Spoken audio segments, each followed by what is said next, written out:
Salam jemaat yang dikasihi Tuhan, apa kabar hari ini? Kembali kita akan merenungkan kebenaran firman Tuhan. Kita bersyukur untuk hari yang Tuhan berikan bagi kita hari ini. Mari kita mulai dengan doa. Bapa kami dalam surga, kami bersyukur untuk hari ini. Terima kasih untuk kesempatan dan kepercayaan yang Tuhan berikan kepada kami untuk kami kerjakan sepanjang hari ini. Untuk itu kami mohon tuntunan-Mu, biarlah kebenaran firman-Mu boleh terus membimbing kami sepanjang hari ini. Berkati kami semuanya. Demi nama Tuhan Yesus kami berdoa. Amin. Saudara, renungan saya ambil dari Amsal 23 ayat 26. Hai anakku, berikanlah hatimu kepadaku, biarlah matamu senang dengan jalan-jalanku. Amsal ini berisi nasihat seorang bapa kepada anaknya.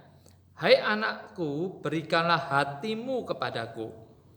Nah, demikian juga saya percaya Allah sebagai Bapa kita, Dia pun menghendaki agar kita anak-anaknya memberikan hati kita kepadanya. Allah meminta hati kita untuk kita berikan seluruhnya kepada Allah. Mengapa Allah meminta hati kita?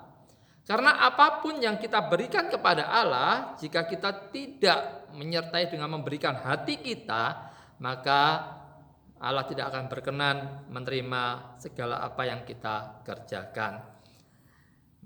Maka saudara, sekali-sekali janganlah kita membagi hati kita antara Allah dengan dunia ini. Tuhan mau memiliki total hati kita atau tidak sama sekali. Bukankah dari firman Tuhan kita membaca, Tuhan memerintahkan, menasihatkan kita, kasihilah Tuhan Allahmu dengan segenap hatimu. Terhadap panggilan Tuhan ini harusnya kita menjawab, Tuhan inilah seluruh hatiku. Milikilah hatiku ini seluruhnya. Dirikanlah tahtamu dalam hatiku. Jika ini kita lakukan, saudara, maka percayalah di saat itu kita akan mulai tumbuh pola pikir rohani. Cirinya adalah kita menyukai akan hal-hal rohani, menyukai Tuhan, mengasihi Tuhan lebih daripada apapun. Apakah yang kita cintai itulah yang akan menawan hati kita. Orang yang memiliki cinta kita akan memiliki seluruh diri kita. Cinta membuat kita memberikan seluruh diri kita kepada apa yang kita cintai.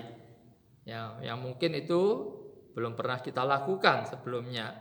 Jadi cinta ini bagaikan kemudi yang mengemudikan kendaraan atau kapal untuk mengarahkan kemana kendaraan itu akan melaju.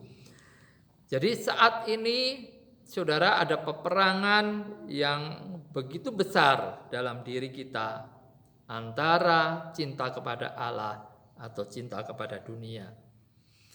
Yang mana di antara keduanya yang kita cintai? Saudara, tidak mengherankan jika sampai hari ini dunia terus berusaha mendapatkan cinta saudara. Dunia terus mencoba untuk menarik minat saudara selagi masih ada kesempatan. Karena dunia ditakdirkan untuk tidak kekal, tetapi akan ada akhirnya nanti. Tetapi dalam bacaan kita hari ini, kita juga tahu Allah pun ingin mendapatkan hati kita. Supaya kita memberikan hati kita, cinta kita kepada Dia. Karena itulah saudara, mari kita memikirkan hal-hal yang dapat menolong kita untuk kita dapat dengan sepenuhnya memberikan hati kita, cinta kita kepada Tuhan daripada kepada dunia ini. Jika kita renungkan, kita coba pikirkan masa-masa, bukankah dibandingkan dengan hal-hal rohani, hal-hal yang kekal, hal-hal duniawi ini itu tidak kekal, itu fana. Bahkan semua saudara yang ada dalam dunia ini itu sifatnya sementara. Bahkan apa yang kita peroleh kita kejar, ya materi apapun, kedudukan yang coba kita kejar, bukankah itu akan menjadi sia-sia kalau kita hanya untuk melampiaskan nafsu kita. Nah, maka di dalam 1 Yohanes 2 ayat 15-17 mengatakan, janganlah kamu mengasihi dunia dan apa yang ada di dalamnya. Jikalau orang mengasihi dunia, maka kasih akan Bapa tidak ada di dalam orang itu. Sebab semua yang ada di dalam dunia ini, yaitu keinginan daging dan keinginan mata, serta keangkuhan hidup, bukanlah berasal dari Bapa, melainkan dari dunia. Dan dunia ini sedang lenyap dengan keinginannya. Tetapi orang yang melakukan kehendak Allah tetap hidup selama-lamanya. Hakikat dunia yang berdosa ini tidak layak untuk mendapatkan cinta kita. Alkitab, Allah menasihati kita untuk kita tidak mengasihi dunia ini. Contoh, saudara, hakikat dari dunia yang berdosa ini telah dinyatakan melalui reaksi orang-orang yang hidup di dalam dunia ini ketika mereka memperlakukan Yesus. Bagaimana reaksi mereka terhadap Tuhan Yesus? Yesus hidup dengan benar, tidak bercacat, tetapi dunia menolaknya. Orang-orang ini membencinya, bahkan membunuhnya.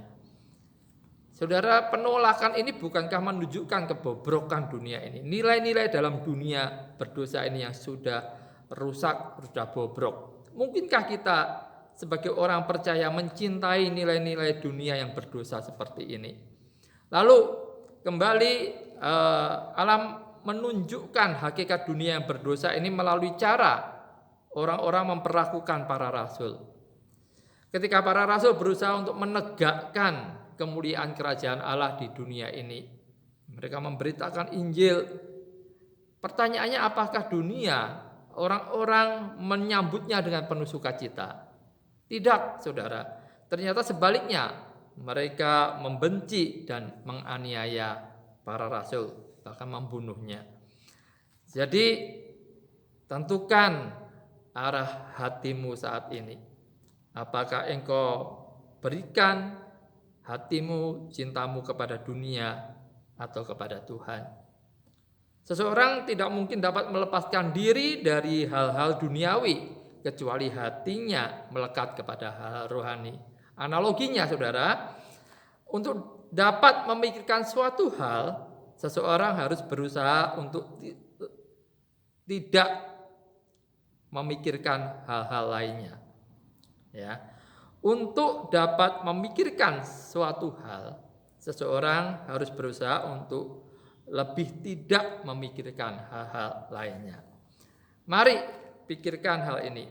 Bagaimana mungkin kita mencintai hal-hal yang dibenci Allah? Nilai-nilai dunia ini yang berdosa ini.